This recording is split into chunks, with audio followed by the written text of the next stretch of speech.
ಆಗಿಲ್ಲ ಅಂತಂದ್ರೆ ನನ್ನ ಬಹಳ ಬೈತಾಳ. ಏನ್ ಮಾಡ್ಬೇಕಂತ ಏನ್ ಮಾಡ್ತಾರ, ಊರ್ ಹೊರಗ ಒಂದು ಹಾಳ ಮನೆ ಇರ್ತದ, ಊರ್ ಒಳಗ ಒಂದು ಹಾಳ ಮನೆ ಇರ್ತದ. ಅಲ್ಲಿಗೆ ಹೋಗಿ ಏನ್ ಮಾಡ್ತಾರ ಅಂದ್ರ ಈತ ಬಟ್ಟೆ ಅಲ್ಲಿ ಇಟ್ಟದ್ದು ರಾಮ ರಾಮ ರಾಮ ರಾಮ ರಾಮ ರಾಮ ರಾಮ ಅನ್ಕೊಂತೈತಿ.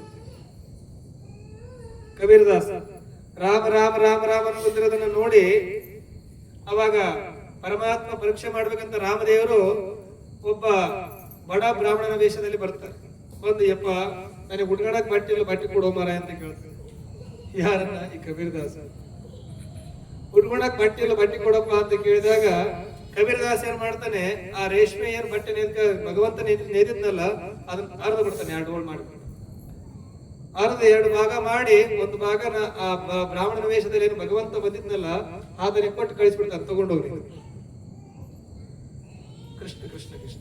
ಮತ್ತೆ ಭಗವಂತ ಏನ್ ಮಾಡ್ತಾನೆ, ಒಬ್ಬ ಫಕೀರನ ವೇಷದಲ್ಲಿ ಬರ್ತಾನೆ. ಫಕೀರ ಅಂದ್ರೆ ನಿಮ್ಗೆಲ್ಲ ಗೊತ್ತಿರುತ್ತೆ, ಹೌದ್ರ? ಮುಸಲ್ಮಾನ್ರಿ ಫಕೀರ ಅಂತ ಕರೀತಾರೆ. ಈ ನಮ್ಮ ಇದು ಮಾಡ್ತಾ ಇರ್ತಾರೆ, ಇಲ್ಲಿ ಅದು ಪೀರ್ ದೇವ್ರದೆಲ್ಲ ಮಾಡ್ತಾ ಇರ್ತಾರಲ್ಲ. ಅವಾಗ ಫಕೀರ ಬಂದು ಏನ್ ಕೇಳ್ತಾನೆ, ಯಪ್ಪ ನನಗೆ ಬಟ್ಟೆ ಲೋ ಮರ, ಬಟ್ಟೆ ಕೊಡು ಅಂತ ಕೇಳ್ತಾನೆ. ಅವಾಗ ಫಕೀರನ ವೇಷದಲ್ಲಿ ಭಗವಂತನೇ ಬರ್ತಾನೆ, ನನಗೆ ಬಟ್ಟೆ ದಾನ ಕೊಡಪ್ಪ ಅಂತ. ಕೃಷ್ಣ ಕೃಷ್ಣ. ಅವಾಗ ಭಗವಂತ ಆ ಫಕೀರ ಏನ್ ಮಾಡ್ತಾನೆ, ಕಬೀರದಾಸ ಆತನಿಗೊಂದು ಬಟ್ಟೆ ಕೊಟ್ಟು ಕಳಿಸ್ಬೇಕು. ಎಲ್ಲಾ ಖಾಲಿ. ಒಂದು ಭಾಗ ಬ್ರಾಹ್ಮಣನ ವೇಷದಲ್ಲಿ ಬಂದಾಗ ಕೊಟ್ಬಿಟ್ಟ, ಇನ್ನೊಂದು ಭಾಗ ಫಕೀರನ ವೇಷದಲ್ಲಿ ಬಂದಾಗ ಕೊಟ್ಬಿಟ್ಟ. ಪರಮಾತ್ಮ ಏನ್ ಮಾಡ್ತಾನೆ, ಪರೀಕ್ಷೆ ಮಾಡ್ದಾಗ ಮತ್ತೆ ಆ ರೋಗ ಚಾಡಿ ಭಗವಂತನ ಆಟ ನೋಡಿ ಹೆಂಗೆ.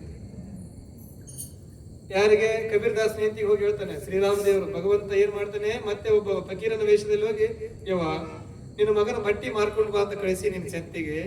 ಆತ ನೋಡಿದ್ರೆ ಆ ಬಟ್ಟಿನ ಯಾರೋ ಫಕೀರನಿಗೆ ಅರ್ಧ ಕೊಟ್ಟ, ಯಾರೋ ಬ್ರಾಹ್ಮಣಿಗೆ ಅರ್ಧ ಕೊಟ್ಟು ಬಲ್ ಊರ್ ಹೊರಗ ಆಳ ಮನ್ಯಾಗ ರಾಮ ರಾಮ ರಾಮ ರಾಮ ಅಂತ ಭಜನೆ ಮಾಡಕಂತ ನೋಡಂತ ಹೇಳ್ತೇನೆ.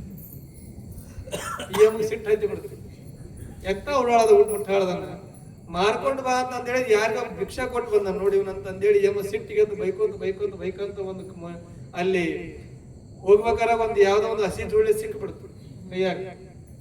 ಇದು ರಾಮ ರಾಮ ಅನ್ನಕತ್ತಾನೆ, ಬಂದ್ ಜಗ್ ಬಡಿಯಕೈತಿ. ಏನು ಬಡಿತಾಳ ಅದಕ್ಕೆ ಏನ್ ಆಗವಲ್ತು, ಸುಮ್ಮನೆ ಆತ ರಾಮ ರಾಮ ಅನ್ನಕತ್ತಿ ಬಿಡ. ಆ ಬಡ್ದಂಗಲ್ಲ ಈತ ಏನು ಹೇಳಿದ್ನಲ್ಲ ಹೋಗ್ಯಾರ, ಹೋಗ ಭಗವಂತನೇ ಹೋಗಿ ಕರ್ಕೊಂಬಂದಿದ್ದಲ್ಲ, ನೋಡ್ಬೇಕು ಇವ್ರಿಬ್ರು ಹಾಟನ್ ಅಂತಂತೇಳಿ. ಅಲ್ಲಿ ಆತನ ಬಡ್ದಂಗಲ್ಲ ಈತಕ್ ಬಾಸುಂಡೆ ಮುಡ್ತಾ ಇದ್ದ. ಅಲ್ಲಿ ಕಬೀರದಾಸನ್ ಬಡ್ದಂಗಲ್ಲ ಇಲ್ಲಿ ಪರಮಾತ್ಮನಿಗೆ ಬಾಸುಂಡೆ ಮುಡ್ತಾ ಇದ್ದ.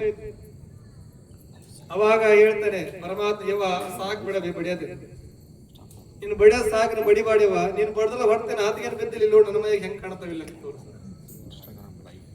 ಅವಾಗ ಹೆಣ್ಮಗಳು, ಅಯ್ಯೋ ಯಪ್ಪ ನಿನ್ ಹೆಂಗ್ ಬಿದ್ವು ಮರ ಇವಂದು ಕೇಳ್ತಾಳೆ.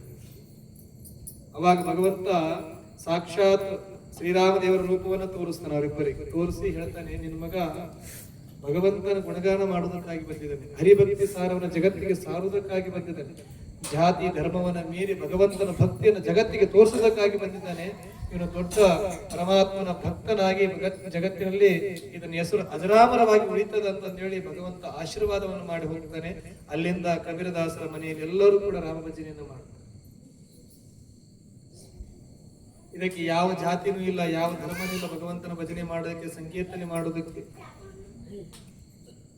ನೀವೆಲ್ಲ ಕೇಳಿರ್ತೀರಿ ಹರಿಜನ ಅಂತ ಹೇಳ್ತೀರಿ, ನೀವು ಇದನ್ನ ಬಹಳ ತಲೆಯಲ್ಲಿ ಇಟ್ಕೊಂಡು. ಹರಿಜನ ಅದ್ರ ಅರ್ಥ ಗೊತ್ತೈತ್ರ ನಿಮಗೆ? ಇಲ್ಲಿ ಯಾರನ್ನ ಅವರಿದ್ರು ಇರ್ಬೋದು. ಅದರ ಅರ್ಥ ಅವ್ರು ಸಣ್ಣವರು ಅಂತಲ್ಲ, ಹರಿಜನ. ಹರಿ ಅಂದ್ರೆ ಪರಮಾತ್ಮ, ಜನ ಅಂದ್ರೆ ಹರಿಯ ಜನ ಅಂತ. ಅವರು ಎಲ್ಲರಿಗಿನ ದೊಡ್ಡವರು. ಅವರು ಹರಿಯ ಜನನೇ ಹರಿಜನ. ಅದ್ರ ಅರ್ಥ ನಿಮ್ಗೆ ಯಾರಿಗೆ ಗೊತ್ತಿಲ್ಲ, ಸುಮ್ಮನೆ ಮಾತಾಡ್ತಿರ್ತೀರಿ ನೀವು. ಹರಿಜನ ಅಂದ್ರೆ ಹಂಗ ಹಿಂಗ ಅಂತ ಇರುತ್ತೆ. ಹರಿಜನ ಅಂದ್ರೆ ತಪ್ಪು ತಿಳ್ಕೊಬೇಡ್ರಿ.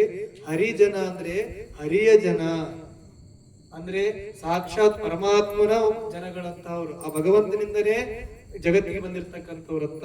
ಆ ಪರಮಾತ್ಮನ ಭಕ್ತರು, ಅವರಿಗೆ ಹರಿಜನ ಅಂತ ಕರೀತಾರೆ. ನೀವ್ ಯಾವ್ದಾವ ದೇವ್ರ ಕೆಲಸ ಮಾಡ್ರಿ, ಅವ್ರು ಮುಂದಿರ್ಬೇಕು, ಹಂಗಾರ ದೇವ್ರ ಕೆಲಸ ಹಾಕೋ. ಹೌದಿಲ್ರಿ? ಅವ್ರು ಮುಂದಿರ್ಬೇಕು, ಹಂಗಾರ ದೇವ್ರ ಕೆಲಸ ಹಾಕೋ.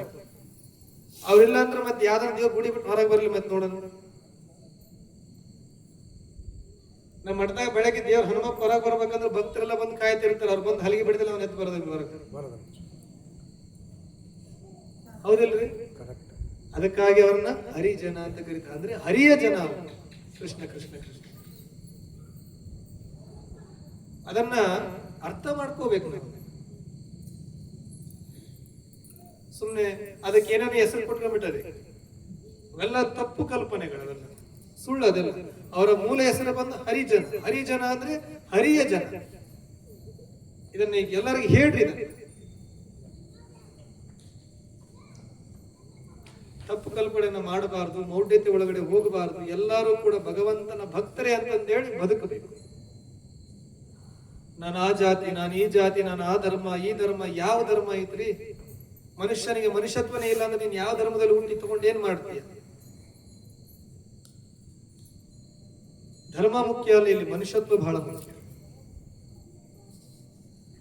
ಬ್ರಾಹ್ಮಣನ ಕುಲದಲ್ಲಿ ಹುಟ್ಟಿ ಕೂಡ ಮಾಂಸಮ್ಮ ಭಕ್ಷಣೆ ಮಾಡಿದ್ರೆ ಬ್ರಾಹ್ಮಣನಾಗಿ ಏನು ಸಹ ಏನ್ ಮಾಡ್ತಿ? ಅದಕ್ಕೆ ಏನ್ ಅರ್ಥ? ಹೌದ್ರ?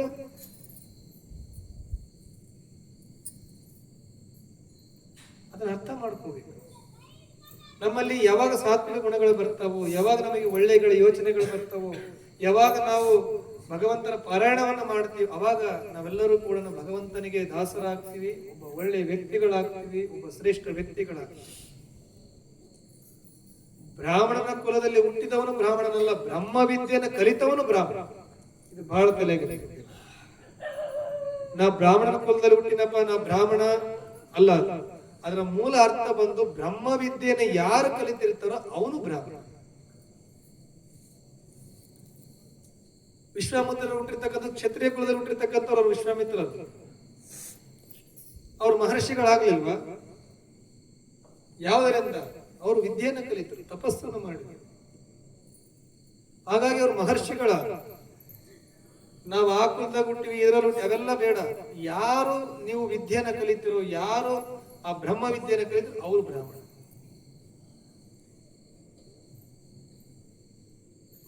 ಲಿಂಗ ಕಟ್ಟಿದವರು ಮಾತ್ರ ಲಿಂಗಾಯತ ಅಂತ ಏನೂ ಇಲ್ಲ.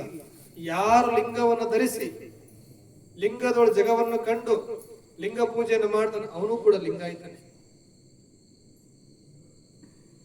ಹೌದಿಲ್ಲ? ಬಸವಣ್ಣವ್ರು ಎಲ್ಲರಿಗೂ ಕೂಡ ಲಿಂಗ ಧಾರಣೆ ಮಾಡಿದ್ರು. ನೀವು ಬಸವಣ್ಣನವರ ಒಂದು ಚರಿತ್ರೆಯನ್ನು ಓದ್ಕೊಂತ ಹೋಗಿ, ಅವ್ರು ಯಾವ ಕುಲ ಜಾತಿಯನ್ನು ನೋಡ್ಲಿಲ್ಲ, ಎಲ್ಲರಿಗೂ ಲಿಂಗ ಧಾರಣೆ ಮಾಡಿದ್ರು. ಅವರೆಲ್ಲರಲ್ಲೂ ಭಗವಂತನನ್ನ ಕಂಡ್ರು. ಈಗ ರಾಜಕೀಯ ಒಂದು ಕಾರಣಕ್ಕಾಗಿ ಎಲ್ಲರನ್ನು ಹೊಡ್ಕೊಂತ ಬರ್ತಾ ಇದ್ದಾರೆ.